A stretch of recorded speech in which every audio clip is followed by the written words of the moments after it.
আমি আপনাদের উদ্দেশ্যে কয়েকটি কথা বলতে চাই। আপনারা জানেন 2007 সালে শহীদ ঢাকার সেনানিবাসের শহীদ মইনুল রোডের বাসভবন থেকে আমাদের প্রিয় নেতা বিএনপির ভারপ্রাপ্ত চেয়ারম্যান জনাব তারেক রহমানকে আইন শৃঙ্খলা বাহিনী গ্রেপ্তার করে নিয়ে গিয়েছিল। বন্ধুরা আমাদের প্রিয় নেতা জনাব তারেক রহমানকে নির্যাতন করে তার মেরুদণ্ড ভেঙে দেওয়া হয়েছে। বন্ধুরা আরাফাত রহমান কুকুকে গ্রেপ্তার করে নিয়ে গিয়েছিল। আমাদের দেশনেত্রী বেগম খালেদা জিয়াকে গ্রেপ্তার করে নিয়ে গিয়েছিল।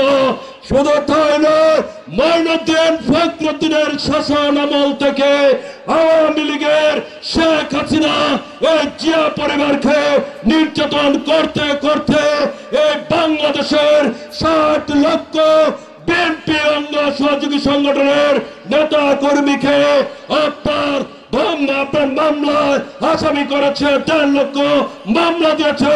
হাজার হাজার নেতা কর্মীকে গুম করেছে, খুন করেছে, পুঙ্গুত্ব বরণ করে দিয়েছে। বন্ধুরা আমি আপনাদের উদ্দেশ্যে বলতে চাই, 7,799 কিলোমিটার দূরে তারেক রহমান লন্ডনে বসে থেকে বাংলাদেশে কোথায় কি হচ্ছে খবর রাখছে। বন্ধুরা 1204 সালে ইখতিয়ার উদ্দিন মোহাম্মদ বিন বখতিয়ার খলজি যখন ভারতবর্ষে এসেছিল, লক্ষণ সেন পিছনের দরজা দিয়ে নৌকা যুগে পালিয়ে গিয়েছিল। বন্ধুরা আর তারেক রহমানের নেতৃত্বে 2024 সালের 5 আগস্ট এই খুনি শেখ হাসিনা পিছনের দরজা দিয়ে ভারতে পালিয়ে যেতে বাধ্য হয়েছে। বন্ধুরা প্রিয় ভাইয়ের আমার, আমি এবার বক্তৃতা দীর্ঘায়িত না করে আপনারা বেগম খালেদা জিয়ার জন্য দোয়া করবেন, তারেক রহমানের জন্য দোয়া করবেন, আমাদের লুৎফুজ্জামান বাবা সাহেবের জন্য দোয়া করবেন।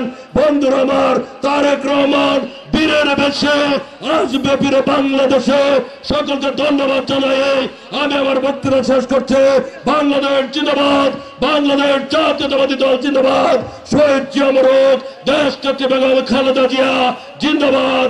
আগামী দিনের আমাদের প্রিয় নেতা জনাব তারেক রহমান জিন্দাবাদ। তারেক রহমান বীরের বেশে আসবে ফিরে বাংলাদেশে।